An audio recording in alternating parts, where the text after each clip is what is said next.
inkproducts.com will release its newest Black Tower ink refill system for some of the Epson printers.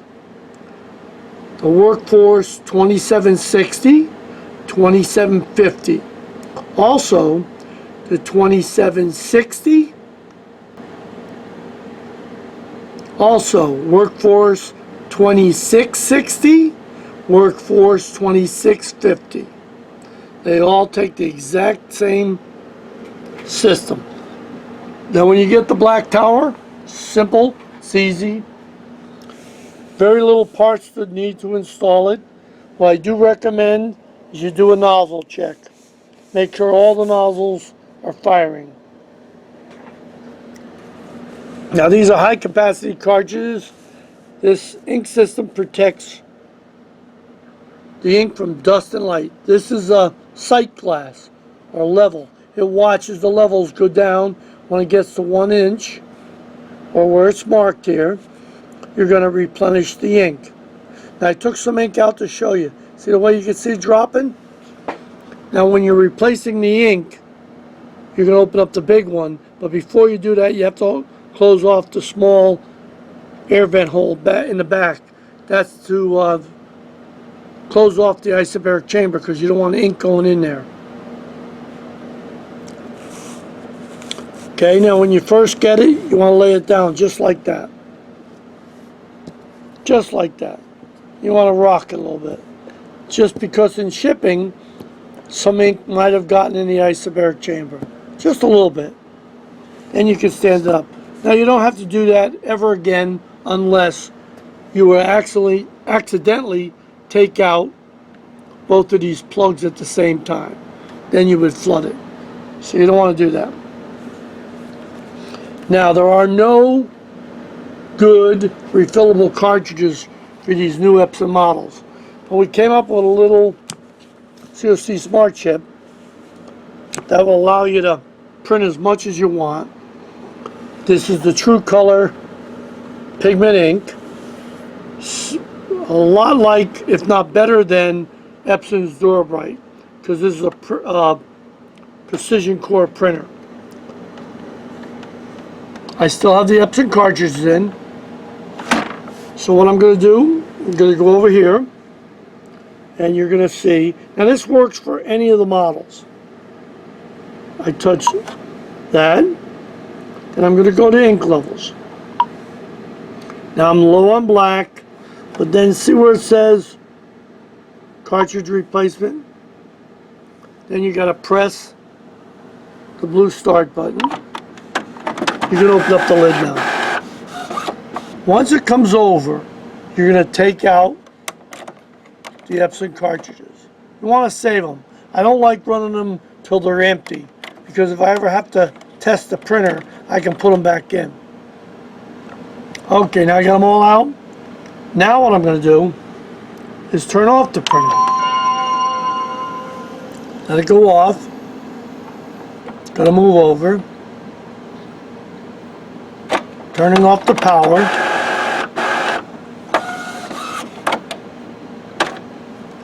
Now once the power is off, I'm going to turn it back on. Going to come up and say Epson. Going to see that. All of a sudden it's going to pop up ink cartridges are not installed or installed incorrectly. Press the proceed. Now they're going to move over to what I call the cartridge change position. That's the only position that you can take the cartridge out. Now the same applies to the Black Tower cartridges. Now you see I'm going to drop it right in.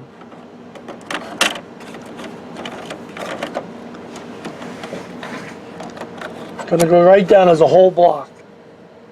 Now, when I get it in, I want to point this out before I go any further. On the bottom, there's seals. You don't want to take them off. They're to protect. They're called poppet valve seals. So if you take the cartridge out later on, they don't leak, just like the Epson cartridges. So once we get it in there, I get it just set in there. Now, You want to hear 4 clicks, that's for sure. Now if you look right here, there's a little round circle. Now these are hard to do, but I take my thumb and I push down till I hear them click. Now this takes some pushing. Now that's where it gets tough, right here. So even if you have to use two hands to do it, because you're not going to be able to do it with one hand. I put one thumb here and one thumb there, and I push down. I heard it click in. I touched the little tab sticking up. Now it's in. Now I want to do is get the hose straightened out here, because it's going to take off if I do anything right now. So I want to make sure it's all set up. Now the next thing I'm going to do is squeeze the little reset button. 1. Let me show you something. 1, 2, 3, 4. That's how you're going to reset all the colors. Now I'm going to explain how this works. As you're printing along, pops up because cannot recognize magenta. You're going to bring it to the cartridge change position, and you're going to squeeze the button 4 times. Okay? Now you don't want to push it. You're going to squeeze it. Okay? Now, the next step I want to do is open up the air plugs. If you forget to do that, or you don't do that, you could damage the print head, because you're going to starve it of air. So you want to open them up. That's all you have to do. Just pull them up. And now that can just sit right next to the printer for now. You can straighten out your hose. Now if you look down here, there's a little round circle. I call it a dimple that's on the part of the machine. In the kit, you're going to get a hose bracket that you're going to stick just like that, right there in the center. And you'll be able to feed the hose through it. You're going to have one there, and then you're going to put one right about here. So you're going to peel and stick the first bracket right there, flush. It's going to be flush with the top here. Bracket on. In a minute I'm going to put that one on.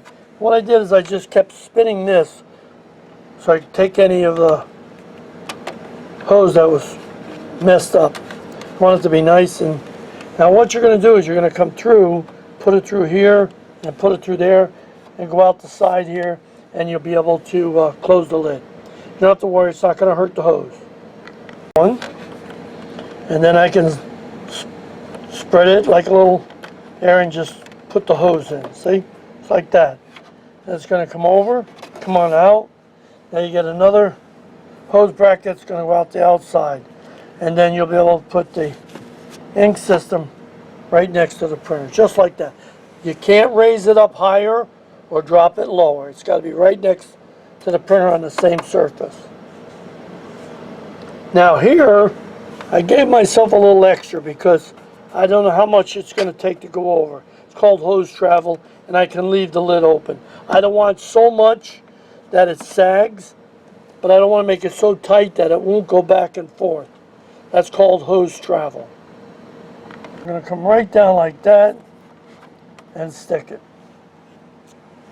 Okay, now we're going to go over and we're going to press the blue color button, which is the start button. Now I let out a little extra hose, so just in case, because it's got to go all the way over to the right. See that? It's a little tight there, so I could have probably let out just a little bit more. I don't want it too tight.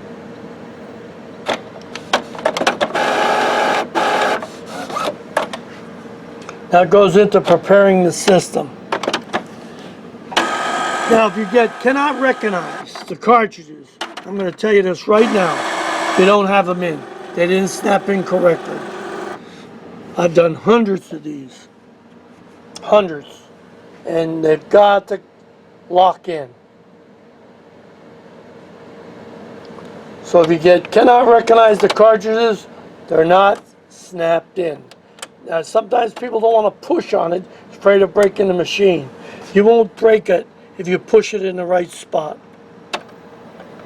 So it's preparing the ink system. That tells me it's completed. So basically we completed the system. That's it. What's that, 5 minutes, 6 minutes, and you're done.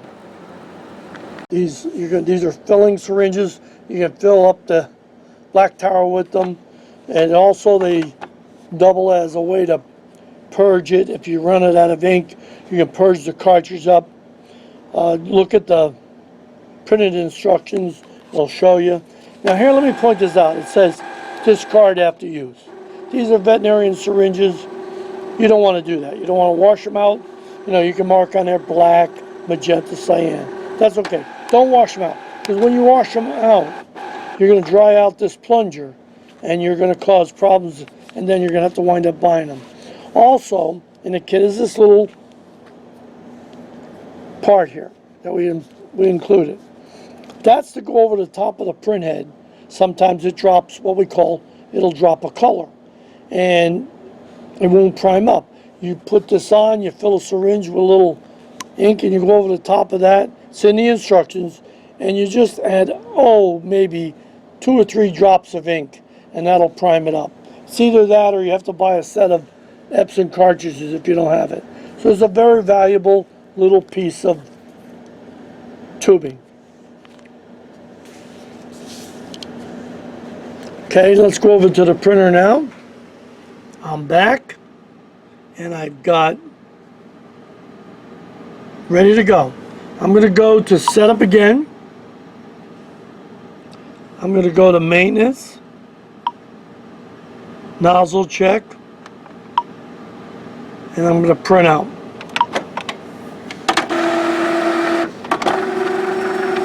And by the way, you can close the lid. It's not going to hurt anything. You're not going to hurt anything right here. Give yourself a little slack, and you're all set. Now it's going through the priming stage right now. Now it's telling me to load paper in a cassette because I didn't put any in. Added paper. I'll hit the button again and let it print out. I'm going to get up here and show you how it's going back and forth. It's awesome. Good hose travel, see? Now, I just ran the nozzle check and it's perfect. This is American made Ultra Pro True Color Pigment ink. Works awesome. Now, when you're printing photos with this printer, you got to pay attention, because if you're using the wrong photo paper, pigment ink will not set right on the paper and you'll get terrible images. You need to use paper designed, photo paper designed for pigment ink. And there's plenty of it on the internet. We'll also be carrying it on our website. Setup of the Black Tower ink refill system. It's so much easier. It's going to save you hundreds, and I mean hundreds of dollars. You just have to keep adding ink to the bottle. You don't have to mess with anything. Just reset it whenever it thinks that one cartridge is low. It's because the printer doesn't know what you have on the outside. So you can go to inkproducts.com for the latest COC smart chips, the latest releases of Black Tower systems for all types of printers.